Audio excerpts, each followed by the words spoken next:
الحمد للہ رب العالمین والصلاة والسلام علی رسولہ الکریم اما بعد فاعوذ باللہ من الشیطان الرجیم بسم اللہ الرحمن الرحیم رب اشرح لی صدری ویسر لی امری واحلل عقدۃ من لسانی یفقہوا قولی۔ السلام علیکم ورحمۃ اللہ وبرکاتہ۔ آج انشاءاللہ میں آپ سے کامیابی کے بارے میں بات کروں گا۔ کامیابی کی ایک ڈیفینیشن دنیا والوں کی ہے اور ایک ڈیفینیشن اللہ سبحانہ و تعالیٰ کی ہے۔ دنیا والوں کے کامیابی کی ڈیفینیشن پیسہ، شہرت، خوبصورتی، صحت اور دنیا کا جو مال و اسباب ہے، یہ دنیا والوں کے لیے کامیابی کی ایک مثال ہے یا کامیابی کا ایک پیمانہ ہے۔ تو آپ کو نظر آئے گا کہ اگر آپ ٹی وی کمرشلز میں یا آپ آن لائن کانفرنسز میں جو مین فوکس ہے اور جس چیز کو سکسیس کہا جاتا ہے وہ انہی چیزوں سے ریلیٹڈ ہو۔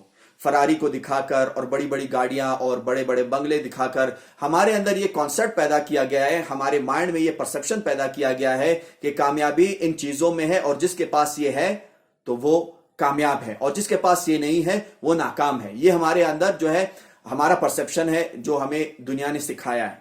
اللہ سبحانہ و تعالیٰ بھی کامیابی کے بارے میں بات کرتے ہیں۔ اللہ سبحانہ و تعالیٰ قرآن کریم میں فرماتے ہیں اعوذ باللہ من الشیطان الرجیم فمن زحزح عن النار وادخل الجنة فقد فاز وما الحیاۃ الدنیا الا متاع الغرور۔ اللہ فرماتے ہیں، اللہ سبحانہ و تعالیٰ کی ڈیفینیشن کامیابی کی بہت آسان ہے، اور یہ ایسی ڈیفینیشن ہے جس کو اندھا بھی حاصل کر سکتا ہے، جس کو جو ہے وہ غریب بھی حاصل کر سکتا ہے، جس کو جو ہے وہ لنگڑا بھی حاصل کر سکتا ہے، جس کو جو ہے وہ بہرا بھی حاصل کر سکتا ہے۔ اللہ سبحانہ و تعالیٰ کی کامیابی کی ڈیفینیشن بہت آسان ہے۔ اس کے لیے صرف اللہ سبحانہ و تعالیٰ کی توفیق چاہیے ہوتی ہے۔ اللہ سبحانہ و تعالیٰ فرماتے ہیں کہ جس نے اپنے آپ کو جہنم کی آگ سے بچا لیا اور جنت کو حاصل کر لیا وہ کامیاب ہے۔ اور اللہ فرماتے ہیں دنیا تو دھوکہ ہے، دنیا تو دھوکے کا سامان ہے۔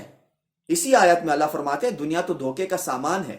کامیابی کیا ہے کہ جس انسان نے اپنے آپ کو جہنم کی آگ سے بچا لیا اور جنت میں اپنی جگہ بنا لی۔ کتنی آسان ڈیفینیشن ہے۔ اس ڈیفینیشن کے لیے آپ کو کوئی بہت بڑا فلاسفر ہونے کی ضرورت نہیں ہے۔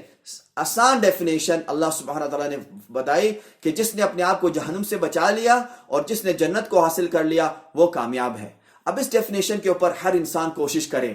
اس کے لیے غریب بھی کوشش کر سکتا ہے، امیر بھی کوشش کر سکتا ہے، جس کو اللہ سبحانہ و تعالیٰ نے ہاتھ پاؤں آنکھیں دی ہو وہ بھی کر سکتا ہے، جس کو اللہ سبحانہ و تعالیٰ نے ان نعمتوں سے محروم رکھا ہو جس میں اللہ سبحانہ و تعالیٰ کی حکمت ہوتی ہے کوئی نہ کوئی جس کو وہ جانتا ہے تو وہ بھی اس کو حاصل کر سکتا ہے۔ تو یہ ڈیفینیشن ایسی ہے اور یہ پیمانہ ایسا ہے کہ جس میں اللہ سبحانہ و تعالیٰ نے کسی کو بھی محروم نہیں رکھا، کیونکہ اللہ سبحانہ و تعالیٰ سب سے بڑا عدل کرنے والا ہے۔ تو اس نے اللہ سبحانہ و تعالیٰ نے اس کامیابی کو حاصل کرنے کے لیے کسی کو بھی پیچھے نہیں چھوڑا۔ اللہ نے سب کو موقع دیا ہے اور سب کو چانس دیا ہے۔ اللہ نے اس میں یہ نہیں کہا کہ کامیاب ہونے کے لیے آپ کے پاس جو ہے پیسے ہونے چاہیے، کامیاب ہونے کے لیے آپ خوبصورت ہونے چاہیے، یا آپ جو ہو بہت زیادہ صحت مند ہونے چاہیے، یا یہ ہونا چاہیے۔ وہ اللہ نے کہا جس نے اپنے آپ کو جہنم سے بچا لیا اور جنت میں جگہ حاصل کر لی وہ کامیاب ہے۔ اللہ کے پیارے نبی محمد صلی اللہ علیہ وسلم فرماتے ہیں کہ لوگوں، اللہ سبحانہ و تعالیٰ تمہارے جسموں کو اور تمہارے مالوں کو نہیں دیکھتا، تمہارے بینک بیلنسوں کو نہیں دیکھتا، وہ تمہارے دلوں کو دیکھتا ہے اور تمہارے اعمال کو دیکھتا ہے۔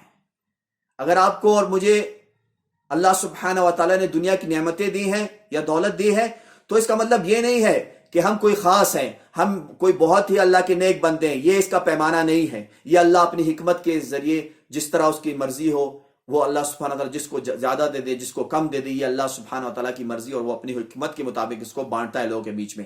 لیکن اللہ کے ہاں کامیابی کا پیمانہ اور نیکی کا پیمانہ یہ ہے کہ آپ کتنے نیک اعمال کرتے ہو، آپ نمازوں کے کتنے پابند ہو، آپ کا عقیدہ کتنا سچا اور خالص اور پکا ہے اللہ کے بارے میں، آپ اللہ کے ساتھ کسی کو شریک تو نہیں کرتے۔ اگر آپ کے پاس دنیا کی ہر نعمت ہے اور آپ اللہ کے ساتھ شرک کرتے ہیں تو پھر یہ نعمتیں جو ہے آپ کے لیے ایک عذاب ہیں، یہ نعمتیں آپ کو اور عذاب میں ڈبو دیں گی۔ لیکن اگر آپ کے پاس اللہ کی توحید ہے، آپ اللہ کے ساتھ شرک نہیں کرتے، آپ اپنی پیشانی کو صرف اللہ کے لیے جھکاتے ہیں، تو اگر آپ کے پاس دنیا نہیں ہے تو کیا مسئلہ؟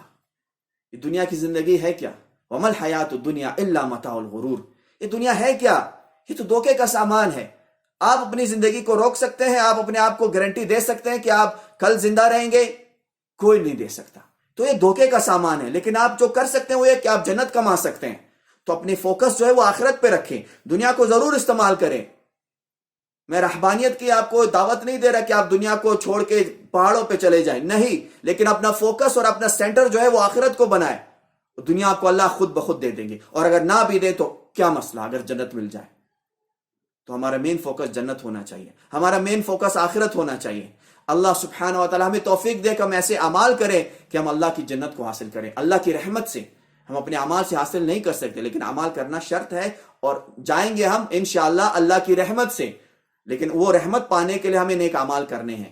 اللہ سبحانہ و تعالیٰ ہمیں نیک اعمال کرنے کی توفیق عطا فرمائے. اللہ ہمیں زندہ رکھے تو اسلام پہ رکھے، موت دے تو ایمان پہ دے. السلام علیکم ورحمۃ اللہ.